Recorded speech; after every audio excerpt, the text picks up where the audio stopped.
धड़क real estate association. धड़क कामगार यूनियन फेडरेशन के संस्थापक अध्यक्ष अभिजीत राणे के मार्गदर्शन में धड़क कामगार यूनियन फेडरेशन के तहत पिछले हफ्ते धड़क रियल एस्टेट एसोसिएशन की घोषणा की गई और पूनम ओबरॉय और गिरिराज शुक्ला को सम्मानित किया गया। इसकी जिम्मेदारी दी आया खासकर मीरा भाईंदर इलाके में 500 से ज्यादा लोग सदस्य बन चुके हैं। कल इस संबंध में धड़क कार्यालय में बैठक भी हुई थी। इसी पृष्ठभूमि में आज धड़क मुख्यालय में पत्रकार वार्ता का आयोजन किया गया। धड़क कामगार यूनियन महासंघ के माध्यम से एक यूनिट जो लगभग 5 साल से कार्यरत है उसको पुनर्जीवित किया गया है। धड़क रियल एस्टेट एसोसिएशन, ये रियल एस्टेट में काम करने वाले जो लोग हैं, जो एस्टेट एजेंट्स हैं, वो एस्टेट एजेंट्स को न्याय देने का काम हमारे माध्यम से हम करते आ रहे हैं। हम हमारे धड़क कामगार यूनियन महासंघ की महिला उपाध्यक्ष पूनम ओबेरॉय यहाँ पर बैठी है। उन्होंने लगभग वसई विरार और पालघर डिस्ट्रिक्ट में एक प्रभावशाली काम उन्होंने किया हुआ है। धड़क रियल एस्टेट एसोसिएशन में लगभग 800 से ज़्यादा एस्टेट एजेंट्स को एक साथ जोड़ने का काम किया है और बहुत जल्द उसका एक बहुत बड़ा हम सम्मेलन करने वाले हैं, जहाँ पर मीरा भाईंदर और वसई विरार शहर में जो एस्टेट एजेंट्स हैं, वो एस्टेट एजेंट्स को न्याय देने का काम, उनके 2% का कमीशन होगा, वो एग्रीमेंट रिन्यू होता है तो एग्रीमेंट रिन्यूएशन का जो इश्यूज़ है, बहुत से लोग एस्टेट एजेंट्स को कमीशंस देते नहीं हैं, उनके साथ में गलत बर्ताव होता है। बहुत से लोग जब हम घर लेते हैं भाड़े पे तो डिस्पोजेशन फिर वापस देते नहीं हैं। ऐसे सभी विषयों पर लड़ने के लिए हमने ये गठन बहुत पहले स्थापन किया था, बट बहुत उसके बाद में कोविड की वजह से वो स्लो डाउन हुआ था। अभी मुझे विश्वास है कि पूनम और हमारी टीम, गिरिराज शुक्ला जी, विकी और बाकी हमारे सभी लोग पूरे महाराष्ट्र में बहुत तेज़ी से काम करते हैं और अलग अलग क्षेत्र में हम सब काम करते आ रहे हैं। मुझे विश्वास है कि पूनम के माध्यम से वसई विरार और मीरा भाईंदर शहर में एक अच्छा काम उसके माध्यम से होगा, ऐसा विश्वास है। मैं पूनम ओबेरॉय को बताना चाहूँगा कि आप आपका मनोगत इनके सामने पेश कीजिए। जी, सबसे पहले तो आप लोग ये जानते हैं कि महाराष्ट्र राज्य में रियल एस्टेट का बिज़नेस में अपना पैर जमाना कोई आसान काम नहीं है। रियल एस्टेट आज लॉकडाउन से पहले काफ़ी अच्छा बिज़नेस और लोगों को काफ़ी इजी हो जा रहा था, लेकिन जब से ये ऑनलाइन वाली जो चीज़ें आ चुकी है, पोर्टल जो रियल एस्टेट वालों का आ चुका है, उसकी वजह से काफ़ी उनका बिज़नेस भी कम हो चुका है। लेकिन जितनी मेहनत, आप लोगों को पता है कि ऑनलाइन में इतनी सेफ्टी नहीं हो पाती है। आज हम लोगों को कहीं घर लेना है, कुछ रेंट पे घर लेना है, तो उसकी सेफ्टी क्या ऑनलाइन नहीं होता है। फिज़िकली हम रियल एस्टेट के जो एजेंट्स हैं उनको एक फ्लैट बेचने या रेंट पे चढ़ाने के लिए 6-6 महीने तक फिज़िकली उनको जाके दिखाना, पेपर वर्क करना, लोन डिपार्टमेंट से मदद करवाना, ये सारे जो मेहनत वाले जो काम होते हैं वो रियल एस्टेट एजेंट के बिना पॉसिबल नहीं है।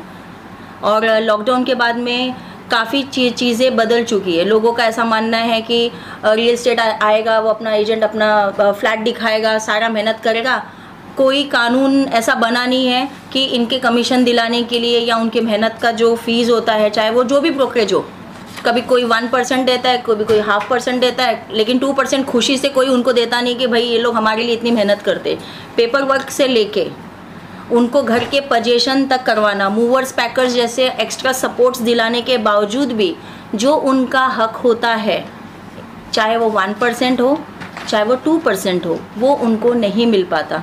पोजीशन लेने के बाद में उनकी जो मेन प्रॉब्लम होती है कि जो ऑनर्स होते हैं या जो रेंटल पे लेते हैं, वो आप कल आइए कमीशन देंगे, परसों देंगे, महीना भर। अगर कोई लेडीज़ होते हैं तो वो उनका गलत फ़ायदा उठाते हैं कि नहीं भाई जेंट्स है, बार बार कमीशन मांगने के लिए हमारे पास आ रहे हैं। तो रियल एस्टेट के भी कम से कम 250 से 300 मेरे पास लिखित में पेपर आए हुए हैं। लोगों ने अपने प्रॉब्लम्स मुझे बताएं कि मैम आपके राणे सर ने हमें बहुत मदद की है, सर का काफ़ी नाम है वहाँ पे महाराष्ट्र में, तो हम हमारे तक मदद पहुँचाने के लिए एक यही एक ज़रिया है जिसमें धड़क कामगार यूनियन महासंघ के जो हमारे माननीय श्री अभिजीत राणे साहब है, वो इंडिविजुअल ग्रुप को ही नहीं, वो एक एक लोगों को मोरल सपोर्ट जो देते हैं, तो उनका ये चीज़ देखने के बाद में सब लोगों ने हमको राइटिंग में लेटर दिया है कि ये सारी प्रॉब्लम्स हमारे में हो रही है, तो हमारे लिए कुछ एक कानून लागू किया जाए।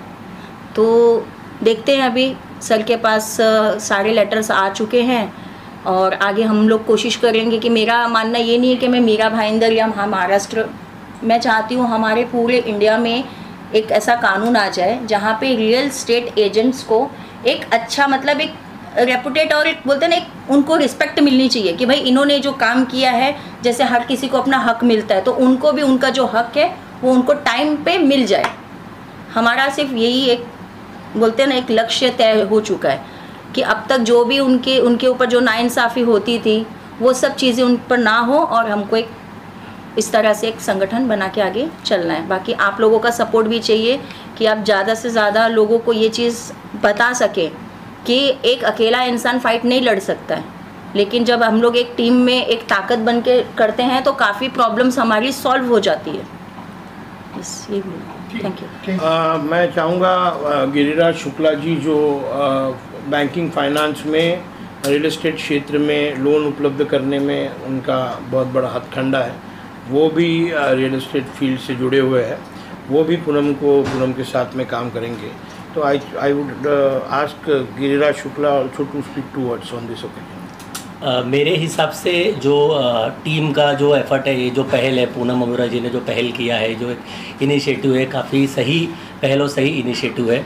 अगर आप देखेंगे तो एक नॉर्मल फ्लैट खरीदने से लेके बेचने तक एक रियल इस्टेट एजेंट की अहम भूमिका होती है, लेकिन आप हर जगह देखें लाइक स्टार्टिंग फ्लैट दिखाने से लेके MOU से लेके टोकन से लेके रजिस्ट्रेशन और लास्ट बैंक लोन तक डिसबर्समेंट तक एजेंट एक अहम भूमिका निभाता है। लेकिन जब एजेंट के हक की बात आती है, जैसे ब्रोकरेज है या उनके जो भी कंसल्टिंग फ़ीस है, तब विक्रेता हो, बाय करने वाला हो या सेल करने वाला हो, वो एजेंट का हक नहीं देता है। जो स्टैंडर्ड नॉर्म है जैसे 2% का, तो वो उनको हक नहीं मिलता है। तो ये एक बहुत अच्छी पहल है धड़क कामगार यूनियन की तरफ से, जो संस्थापक अभिजीत राणे दादा जो हमेशा कामगार के लिए, कामगार के ऊपर हो रहे अत्याचार और अन्याय के खिलाफ आवाज़ उठाते हैं और उनको न्याय दिलाते हैं। तो मेरे हिसाब से एक अच्छी पहल है और ये एजेंट लोग को काफ़ी इससे सहयोग मिलेगा धड़क कामगार यूनियन के माध्यम से।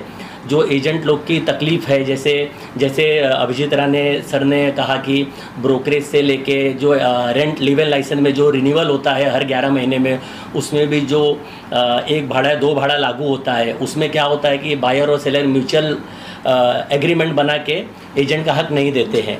तो ये सब समस्या काफ़ी जटिल समस्या है और इसके अभी जो हम पहल कर रहे हैं, ये इससे एजेंट लोग को काफ़ी सहयोग मिलेगा और उनको न्याय भी मिलेगा। तो मेरे हिसाब से बहुत अच्छा इनिशिएटिव है। Okay, thank you, good, thank you.